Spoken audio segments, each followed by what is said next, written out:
Previously on the High Risk Wrestling Podcast. A notch. Not here. The event wasn't ultra violent. It wasn't electrifying. It wasn't synonymous with ECW. And the worst thing about the show is that it featured very little ECW originals.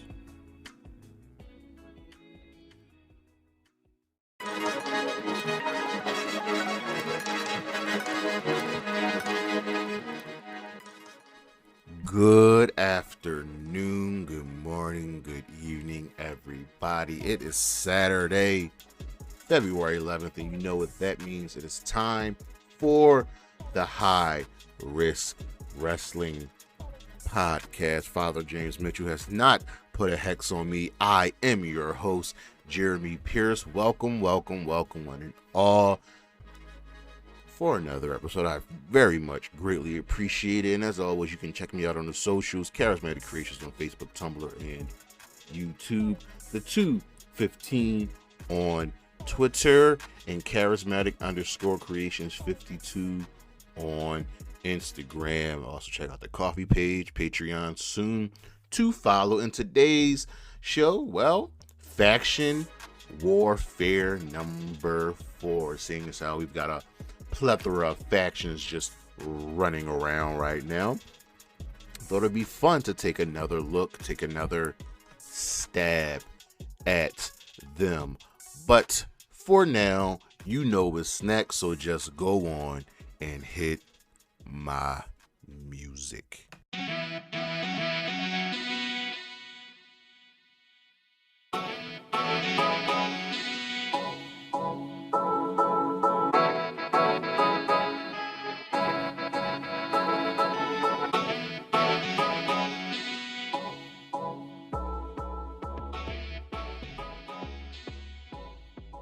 All right, so in the realm of the new talent switching brands, so right now, Los Lotharios and Maximum Male Models are a part of the Raw brand. It's 2 factions over. We'll see what happens if anybody moves over to Smackdown. Rampage last week, the February 3rd show, brought in 406,000 viewers. That is down. Obviously, they did 0.11 in the 18-49 demo. That is down both in the demo and the ratings from the previous week. Indy Hartwell got a main roster look. See if she's going to be called up at any time soon. I think she should be called up. I would definitely call up her and Alba Fire. Indy can easily just slot right into a tag team with Candice LeRae, and you have the way all together. SummerSlam 2023 will be in Detroit, Michigan, taking place Saturday, August 5th. Thinking about going. The WWE is currently being investigated for securities fraud. Yeah, it's not a good look. It was announced this week that Pomerantz LLP is investigating the WWE and considering a class action lawsuit against the company. Raw this week saw a slight viewership drop. They pulled in 1.8 million viewers with the 0.55 in the 18-49 demo. That's down from before, but it's okay. It'll for sure almost pick back up after the Chamber. A leaked internal list reveals the SmackDown depth chart when it comes to the men with the heel and face side. So the top heels on SmackDown from 1 through 5: Roman Reigns at 1, Karrion Kross at 2, Solo Sikoa at 3, Gunther at 4, LA Knight at 5. Karrion Kross at 2, Solo at 3 over Gunther? That's odd. Top baby faces: Bray at 1, Sami at 2, Drew at 3, Braun at 4, Rey Mysterio at 5. Bray makes sense, even Sami makes sense, but Braun over Rey? That's a little weird. Impact Wrestling has extended Deonna Purrazzo's contract for 1 more year.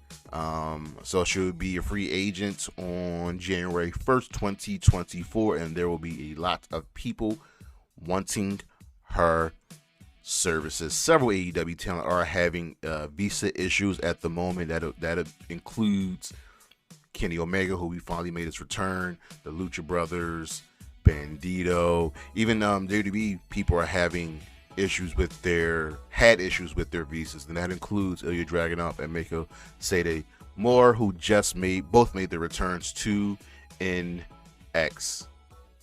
AEW Fight Forever has an official ESRB rating, and obviously it is rated T14. We still don't have a release date just yet, but they better hurry up because they do not want to be overshadowed by WWE 2K23. Dynamite this past week, their rating saw a drop in viewership at 899,000, slightly below the previous week. They did 901,000 and did a .30 in the 18 to 49 demo, down from .31. It's not bad. That's still good. Let's try to get back to over a million. AEW has partnered with ESPN to be broadcast in Australia and New Zealand. It's kind of a big deal. They're on the worldwide leader in sports. Bro, that's a big deal.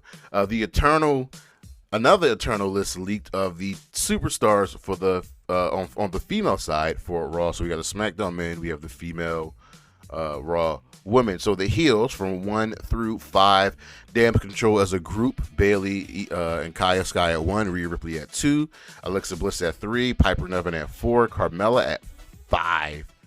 This actually makes sense. Carmella at 5 makes sense. Piper at 4 makes sense. She just came back. I like it. On the face side for the women, Bianca Belair at 1, Becky at 2, Asuka at 3, Mia Yim at 4, Candice LeRae at 5. Also like this list. I want to see what happens after WrestleMania when inevitably Rhea wins the championship, and I'm assuming Bianca's going to lose hers. AEW, they're having issues with AAA due to the WWE. This kind of goes back to Tay Mello and Sammy Guevara and their mixed tag team championship. So, as I've reported before, AEW's had to pull talent, and so AAA is done putting titles on AEW talent. I mean, getting Kenny Omega is tricky, even though he's worked at AAA many times, right? You got to go through AEW now to get to use him, and AAA would like to have Kenny or Ibushi fight El Hijo del Vikingo for the AAA Mega title at one of the Triple Mania shows.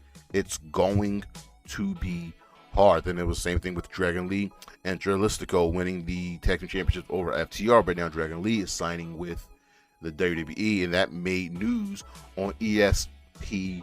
It's weird. We gotta get things fixed. Thunder Rosa is back, not at the ring yet, but she was backstage at Dynamite this past week. It was in El Paso, Texas, and she was doing commentary, Spanish commentary. So it's always good to have Thunder Rosa back. You know me, I'm a fan. Love me some Thunder Rosa. Cannot wait for her to get back in the ring. The Bunny may have suffered concussion in her match against Jamie Hayter this past week on Dynamite. If you see the match, she took a really bad exploder suplex, and they clearly went straight to the finish. The Bunny has been injured before. Hoping she's doing all right, because I'm also a fan of the Bunny. On a digital exclusive on for the WWE on the YouTube page, we might be seeing a character change with Santos Escobar. After losing that Fatal 4-Way match that ended SmackDown, he was in the locker room talking to Rey Mysterio. They exchanged masks. Santos talked about how he grew up watching Rey and Rey's father, and it's just something about that right there. And now this interaction, it's doing something, and we could possibly see a face turn for not only Santos Escobar, but for Legado del Fantasma as well. And the SmackDown ratings this past Friday, the February 10th show, 2.3 million viewers with a 0.6 in the 18 to 49 demo. That's actually up from last week's show. The ratings have actually gone up every week, with the exception of that January 27th show went down a little bit, but no, sorry, the February 3rd show went down a little bit, but it went back up. SmackDown's killing it in the ratings right now. But that's the news, and we shall be right back.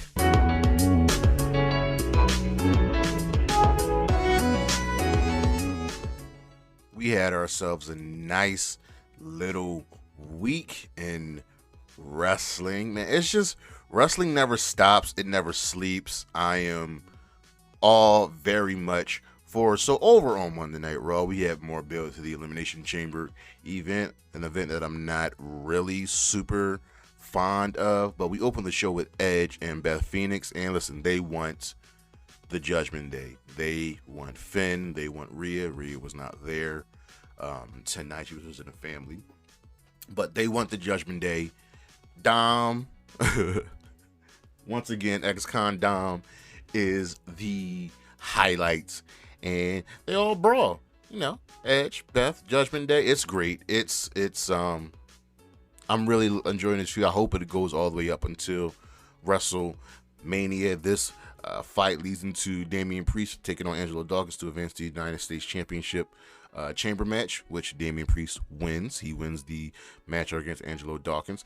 Dexter Lumis defeated Baron Corbin. Later in the show, JBL drops Corbin, costs him the turd, and I'm hoping we can get back to Down Bad Corbin, who is one of my favorite characters. Brock and Bobby Lashley have a face-off in the ring. It starts with Brock.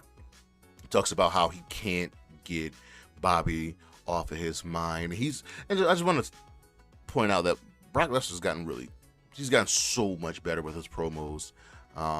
He wants Bobby. He wants another match with Bobby. And Bobby comes out, and I guess Bobby's the heel now. He denies the match. He dupes Brock on his nose. Brock drops him with an F5. The crowd asks for one more F5, and he gives it to them. I don't think that one was planned. We're starting with a pairing of Dexter Lumis and Nikki Cross. So Johnny's with Dexter, and he shows a picture that Dexter drew of him and Candace and Loomis, but in the background is Nikki. And I feel like we're going to end up pairing Nikki Cross with Dexter Lumis. But what does that mean about Indy Hartwell? Because it is canon that they are married. He literally went back down to NXT for her. Carmella wins an Elimination Chamber qualifying fatal four-way match over Piper Niven, Candice LeRae, and Mia Yim. Piper Niven looked the best here. She looked dominant, but Carmella, she's the one making the return, so she had to be the one to win this match. I'm perfectly fine with that. I am a fan of Carmella. Cedric Alexander, Shelton Benjamin, accompanied by MVP, defeated the Alpha Academy. You know, I'm tired of the Alpha Academy losing, but you're going to keep teasing me with the Hurt Business. I'm going to keep taking it. The Miz will get Rick Boogs next week. Asuka defeated Chelsea Green. We had this beautiful, just amazing in-ring segment between Paul Heyman and Cody Rhodes. Words can't do it justice, but you all should go watch this. You really, really, really should go and watch this. Montez Ford defeated Elias to qualify for the United States Championship Elimination Chamber match. And in our main event, Becky Lynch, with a little help from a returning Lita, defeated Bayley in a steel cage match. But I don't think it's over between these two women. Hell, I don't even think it's over with Lita, because something's up. Something is amiss. So Raw gets a fist over on Dynamite. Another solid show. MJF defeats Konosuke Takeshita, and this was a good match. I wish it was a world title eliminator. I wish Takeshita would have won, because I don't like Takeshita losing all of these big matches. At some point he's got to win, right? I mean, he defeated Brian Cage, but Takeshita could have won this match. MJF would have been fine taking the loss. MJF defeats Bryan Danielson at Revolution, and then Takeshita gets the title match. So now it's already built in, and then MJF can get the win back over Cassidy. That's all you gotta do. I mean, more often than not, most people lose the eliminator matches. We've had a few people win. Rio won one, Christian Cage won one. Forget who defeated Thunder Rosa on Dark, but just more people should win these matches. Then you have a built-in title match down the line. But after the match, MJF attacks him with the Dynamite Diamond Ring, bloodying him up, and Bryan Danielson comes out to make the save. Samoa Joe says he will deal with Wardlow because, well, Joe's the king of TV. Jamie Hayter versus the Bunny. This was an eliminator match as well. It ended abruptly after the Bunny took a weird exploder from Jamie Hayter. So hope the Bunny's all right. Saray and Tony Storm beat up Leva Bates backstage. MJF tells the story, something about like a car crash and having the girl switch, and he kept saying Liv, so people thought it was Liv Morgan. Who knows? All we know is that MJF truly is a fucking scumbag. Ricky Stark loses the JAS gauntlet after a hooded figure. This is the last match of the gauntlet. After a hooded figure gave him the Judas effect. Obviously, it was Chris Jericho who sat in the crowd for 15 minutes. This is great, but this feud is far, far, far from over. Someone locks Bryan Danielson to Cassidy in the trainer's room, but they break free. Danielson defeats Roosh, earning himself the Iron Man match at Revolution. So, just shout out to Bryan Danielson, who's wrestled 5 different style of matches. Roosh, Timothy Thatcher, Bandito, Brian Cage, and I think the first match was against Takeshita. This shows you why Bryan Danielson is possibly the best wrestler on the planet. MJF attacked Bryan Danielson after the match, putting him in the Salt of the Earth armbar. Yeah, it's nothing. We're heating things up. The Elite retained the Trio Championships against Top Flight and AR Fox in a really, really good match. And the Guns, in a shocking move, defeats the Acclaimed for the Tag Team Championships. I don't think the Guns are going to hold the belts for long. I could just see the Acclaimed getting the belts back at full gear at Revolution. Overall Impact, listen, man, they just keep chugging along, putting on good shows. Brian Myers defeated Dirty Dango. Giselle Shaw and Deonna Purrazzo will face each other at No Surrender if they got into a little tiff backstage and catering. Mickie James and Tommy Dreamer defeated the Good Hands. Masha Slamovich and Bully Ray attacked them after the match. Rich Swann had a really good promo running it back for the World Championship as he carried the company through hard times through the pandemic. Don't forget that he is a former Impact World Champion. Jordan Grace defeated Stephanie DeLander, formerly known as Persia Parada. Steph looked good, so I'm assuming she's Impact bound. Kenny King confronts Josh Alexander. The Death Dolls defeated Taylor Wilde and Killer Kelly. Father James Mitchell returns, confronting his daughter, Rosemary, and he put a hex on her. Then the Hex, the team of Allison Kay and Marty Bell, 2 women that used to be in Impact as well, attacked the Death Dolls, and they are next in line for the Tag Team Championships. I'm excited for this because 1, Allison Kay and Marty Bell are very, very good in the ring, but 2, I like seeing more competitors, outside competitors, different competitors fight for these championships. PCO got a win over Shera, and Joe Hendry retains the Impact Digital Media Championship against Matt Cardona in the main event. Moose tries to spear Joe Hendry after the match, but he sidesteps and Cardona is speared instead. So I don't know if Cardona's getting written out of Impact. Who knows? Over on SmackDown, as the Bloodline turns, this show gets a fist as well.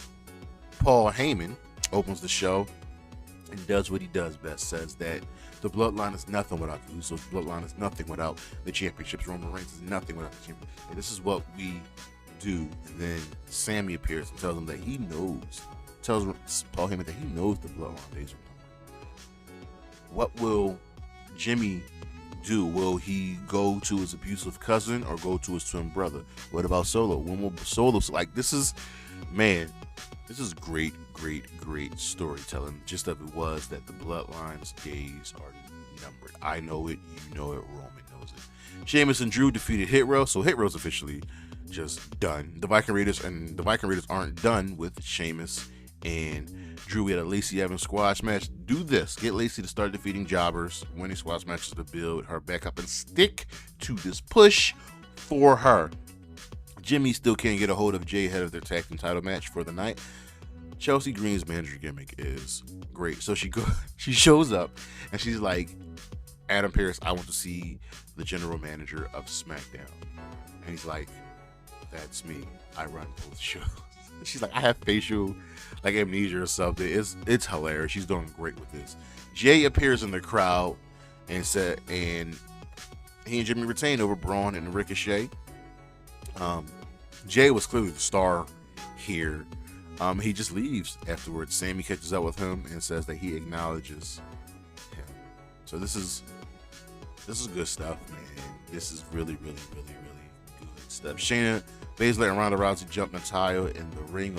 Natalya was cutting a promo. I think we're finally going to get the Shayna and Ronda tag team. Thank the Lord. I want this. Raquel and Liv beat Chelsea Green and Sonya Deville in the match. Charlotte Flair slightly brushes off Rhea Ripley aside in a sit-down interview. Madcap Moss in our main event defeats Rey Mysterio, Karrion Kross, and Santos Escobar to earn a IC title shot against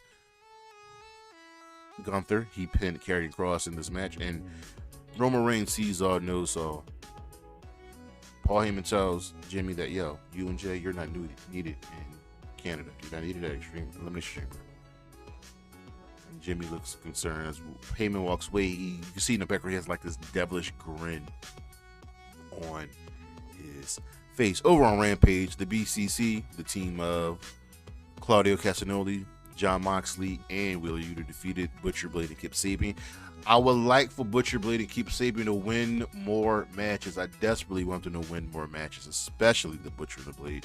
We had promos from Darby Allin and Ricky Starks. The Impractical Jokers got powerbound through a table for taking Jericho's bat on their show. The Mogul affiliates attacked Dustin Rhodes after his backstage interview. Ruby Soho defeated Marina Shafir in a nice little match. Toni Storm and Saraya brawl with Britt and Jamie Hayter after the match, where Ruby doesn't know what to do. It's simple. Don't team with Britt and Jamie Hayter. They've jumped you. It's very simple. Mark Briscoe and Josh Woods had a little tiff backstage, so we're pushing Mark Briscoe, and Josh Woods will face each other on Dynamite next week. Eddie, Jungle Boy squashed Ryan Nemeth. Ortiz says, "Listen, I'm over this shit between you and me, Eddie. If we gotta fight, we gotta fight. We can put this behind us." In the main event, Orange Cassidy retained the All-Atlantic Championship against Lee Moriarty. And then Jeff Jarrett and Jay Lethal attack and lay out OC and the Best Friends to end the show. Our matches of the week from Raw: Bayley versus Becky Lynch in a steel cage. As always, these ladies are just good. Mad we didn't get this match. Not only did we not get this match in Philly, I didn't even get Lita, because this was supposed to happen in Philly at Raw 30. I'm so upset. You know how much I love Lita. Dynamite, from Dynamite, Bryan Danielson versus Roosh. Also from Dynamite, the Elite defending the AEW Trios Championships against Top Flight and AR Fox. From SmackDown, the Fatal 4-Way match, Madcap Moss versus Karrion Kross versus Rey Mysterio versus Santos Escobar. And from Rampage, Orange Cassidy defending the All-Atlantic Championship against Lee Moriarty. And a star of the week, it has to go to Paul Heyman. He is a master. He is a master at promos. He's a master of this craft, master of this business guy. He's so good. Watch his promo on Raw. Watch his promo on SmackDown. But that's our weekend review, and we shall be right back.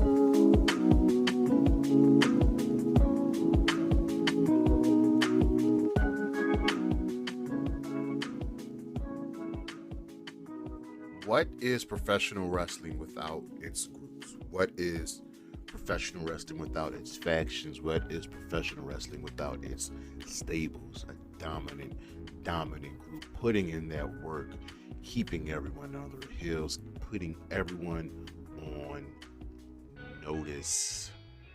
Yeah, We are back once again. Faction Warfare Part 4. And we've got a nice little grouping for you today. So let's just start with it. The Dangerous Alliance. Now this may seem familiar. You may have heard of the Dangerous Alliance. But who are they? Who were they? Well, they were a professional wrestling stable started in 1987 in the AWA, the American Wrestling Association, once again in WCW, and then for a final time in ECW. And what do these three companies have in common? Paul Heyman was in all of them. Why is that relevant? Because before he was Paul Heyman, he was Paul E. Dangerously. And the faction was named after him. So starting in the spring of 1987 in the American Wrestling Association, Paul E. Dangerously formed the Dangerous Alliance with Adrian Adonis and the Midnight Express, the teams of Dennis Condrey and Randy Rose. He got them some tag team titles over Jerry Lawler and Bill Dundee. That's big wins. But who did they lose the championships to? Well, that would be none other than the Midnight Rockers. Wait, are the Midnight Rockers the Rockers? Yeah. Shawn Michaels, Marty Jannetty. And as we all know, Paul Heyman is great at what he does. Paul E. Dangerously is great at what he does. And he got Adrian Adonis, helped him out, finally, to win the AWA International Television Championship over one Tommy Rich. And he lost the championship to Greg Gagne. So right now, we've got the Dangerous Alliance just feuding with legends: Shawn Michaels, Marty Jannetty, Jerry Lawler, Bill Dundee, Greg Gagne. This is good stuff here, and it would only get bigger and brighter from there. See, in 1988, after passing of Adrian Adonis, who passed away in a car accident, the group disbanded. And then the husband and wife duo of Eddie Gilbert and Missy Hyatt reused the name for their partnership in the CWA. By the end of that year, they were signed, all three, Eddie Gilbert, Missy Hyatt, and Paul E. Dangerously, were signed to WCW. So then we get the newest version of the Dangerous Alliance. So after Paul E. was fired, quotation mark, as an announcer from WCW, he resurrected the stable. And Eric Bischoff was working as a valet. So Dustin Rhodes, Barry Windham, you see all of the legends, got out of the car, and the reigning World Tag Team Champions Arn Anderson and Larry Zbyszko ran up on Eric Bischoff and Barry Windham and slammed the car door in Windham's hand, breaking it. It was this incident that Zbyszko gained his nickname from around this time, the Cruncher. So later in that same show, the mysterious WCW Halloween Phantom appeared, squashed Tom Zink, and in a match using a reverse neckbreaker, wink, that's how he won. And in an interview segment with Eric Bischoff, Paul E. Dangerously had the Phantom unmasked, and who was the Phantom? Well, if you should have guessed by now who in professional wrestling's main finisher was, the reverse neckbreaker.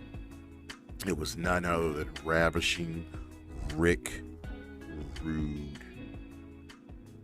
And now that Paulie Dangerously has his manager's license, he will get revenge on the company that fired him.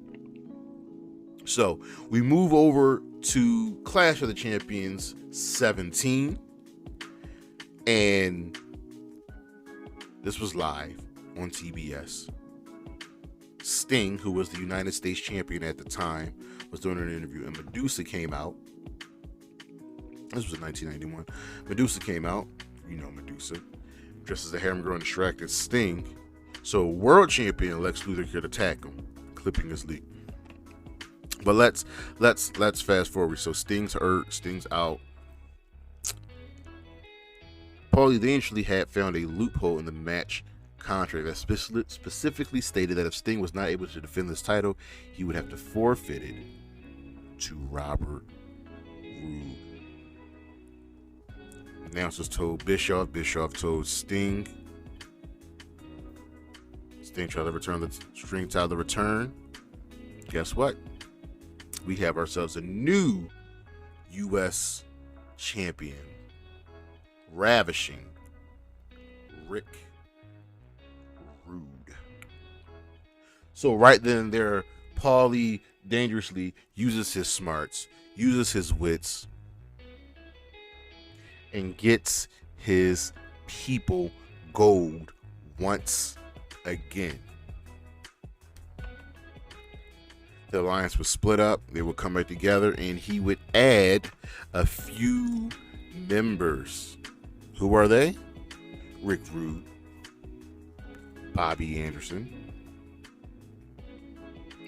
Eaton, Arn Anderson, Larry Zbyszko, Medusa, Michael Hayes, and one stunning Steve Austin. Look at that. Look at that grouping. That's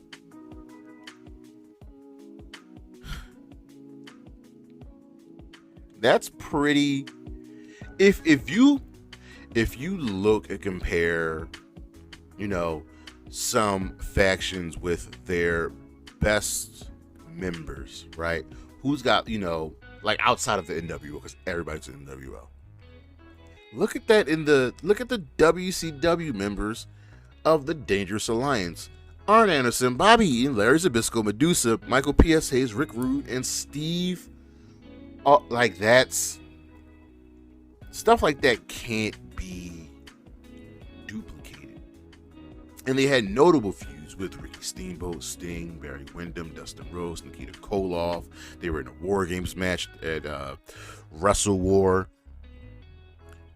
Like, they got wins, they got championships. They were a great faction, but their downfall came when Rick Rude and Medusa left.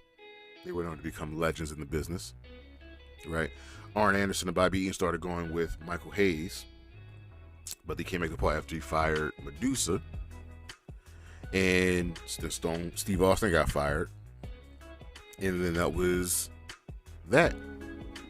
And the Dangerous Alliance was gone. But there's a little company over in Philadelphia, Pennsylvania,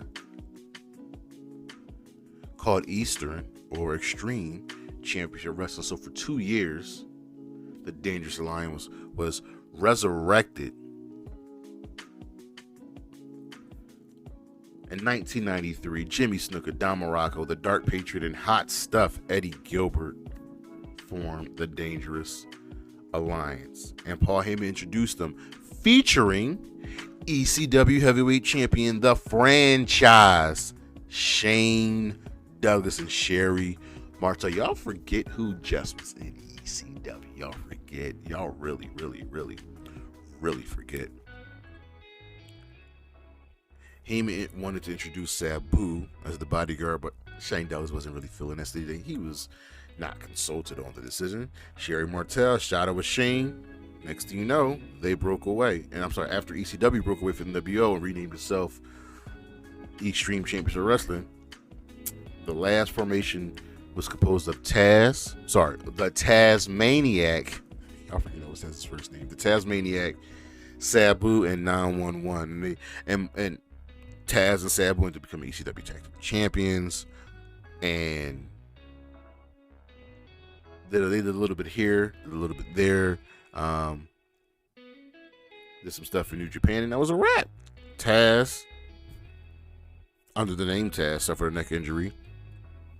Sabu got fired, and the Dangerous Alliance was no more.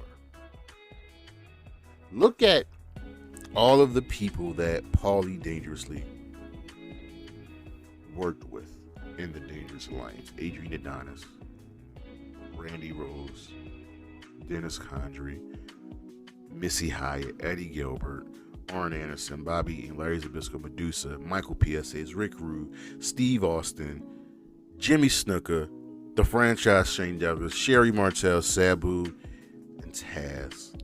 And that's not even including the new Dangerous Alliance, a quick one-off shoot featuring Billy Wild, C.W. Anderson, Eric Watts, Elektra, who I was always a fan of, Johnny Swinger, Simon Diamond, and of course, Lou E.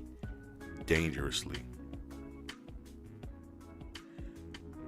Paul Heyman is a genius in this industry.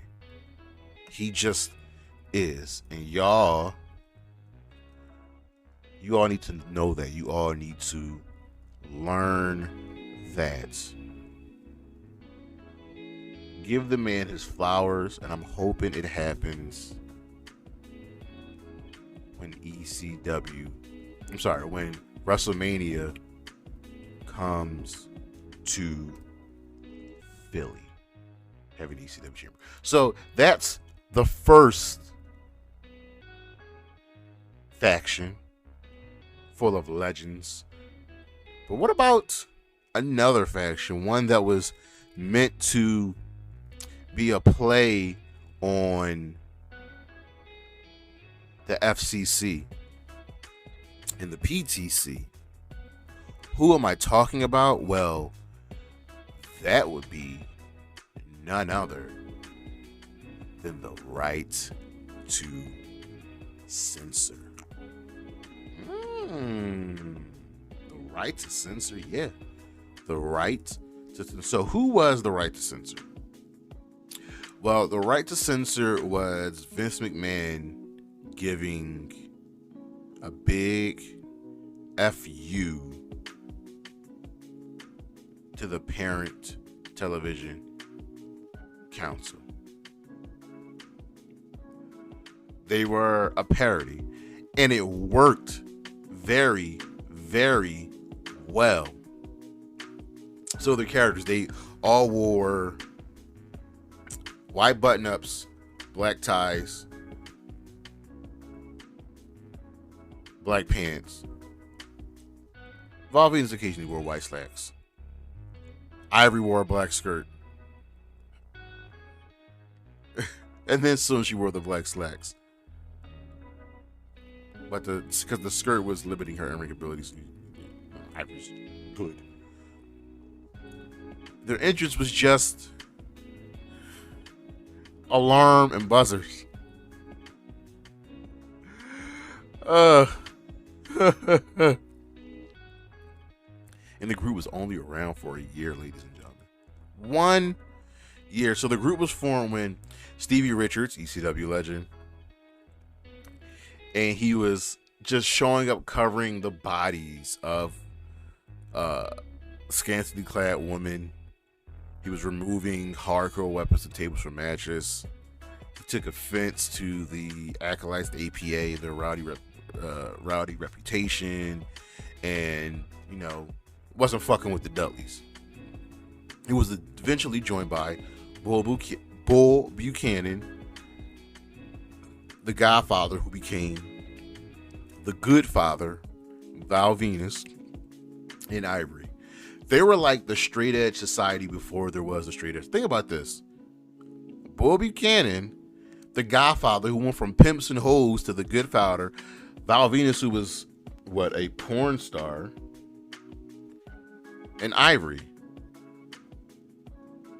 It's funny. They even forced a cat in at one point because the cat was starting her own group called The Right to Nudity. Remember her stunt at Armageddon 1999? Yeah. That's what brought her to the Right to Censor's attention. And the Right to Censor were good. They were good. They won championships, tag team championships. Bull Buchanan, Godfather. Sorry, the Good Father. Ivory was women's champion. But then things slowly started taking a turn. They were winning matches. But it was just something. They were the faction that you love to hate, and they feuded with everybody big at that time. Too Cool, Rikishi, Lita, Molly, Trish, Edge and Christian, China, Jerry Lawler. They were getting dubs. But as all factions go, they were not longed for this world. And it started with WrestleMania 17. They lost all of their matches. Bull Buchanan, Val Venus, and the Good Father lost to the APA and Taz in a 6-man tag match. And China defeated Ivory for the Women's Championship. They feuded with The Undertaker, and it was a wrap because after Taker gave Steven Richards the last ride, they just walked out, left the man laying, and they were losing matches here and there. So what happened afterwards? What happened? Well, Bull Buchanan became B Squared and was a bodyguard for John Cena. And the rest of the group reverted back to their previous incarnations. Godfather was back. All aboard the train. Ivory became Ivory again. Val Venus as well. And the Godfather and Ivory are both in the WWE Hall of Fame. Ivory came back with a gimmick in the 2022 Women's Royal Rumble. Cut a promo. Lasted 30 seconds of the match. Rhea got her out of here. Bull Buchanan's son, if you guys don't know, is Brooke Jensen, who is participating in NXT. And the Right to Censor.com domain is still active, but it directs you to AEW's website. The Right to Censor were a faction that you loved to hate, and they did their job. Listen, there was a point where Vince McMahon kind of was a genius. He kind of was a genius. And he got this one right. So, shout out to him. Shout out to Vince McMahon for this one of the few things he did well. But let's end on a shitty note. Let's end on a bad note. Team Bella. My God, this was horrible. You all know how I feel about the Bella twins. WWE wants to tell us that, they were the spark for the women's revolution in the WWE. Not true at all. They were the cause of it. We were tired of women like the Bellas. We were tired of it all. Nikki was Divas champion, and Stephanie had called up some woman from NXT. You might have heard of Charlotte Flair, Becky Lynch, Sasha Banks. And they were all placed in these dumbass 6-woman teams. We had Team Bella with the Bella Twins and Alicia Fox. We had Team PCB, which was Paige, Charlotte, and Becky. And then Team Bad, which was Sasha, Naomi, and Tamina. All of these groups were bad. But Team Bella was the worst because at the very least, like Alicia Fox wasn't as good as she was at that point. Brie Bella has just never been good. And Nikki has got better, but she wasn't as good then. They were just using this as a catalyst to uplift other women. And I give them credit. But the less we say about this, but the revolution did not get started off great, especially when they had the Bella Twins winning matches with Twin Magic. And at this point, I'm almost sure at this point, Nikki looked different, if you know what I mean. Team Bella's a low point in the quote-unquote revolution. And I like Alicia Fox, and I feel like she should have gotten some more play in the company. I feel like sometimes there's a trend of women's factions not doing great, women's stables not doing great. And we might do that and take a faction warfare show where we cover just some of the best and some of the worst women's factions. Because we've already covered we had one show where we covered Damage Control, PMS, and the Riot Squad. We've covered Extreme Expose, and now here we are with Team Bella. Not great. Not a strong track record there. But let me know what you think. That is our show. Next week, Elimination Chamber. Yeah, it's going down. It's supposed to be a filler show. It doesn't look like a filler show if you look at this card. So we're going to be covering that. Check out the socials. Charismatic Creations on Facebook, Tumblr, and YouTube. Charismatic_Creations 52 on Instagram. The 215 on Twitter. And as always, Shotzi, Zaya, Wendy, and Gigi. I'm still, even though you with Zach now, I'm going to always love you, Gigi. Holla at your boy. Peace. Go Birds.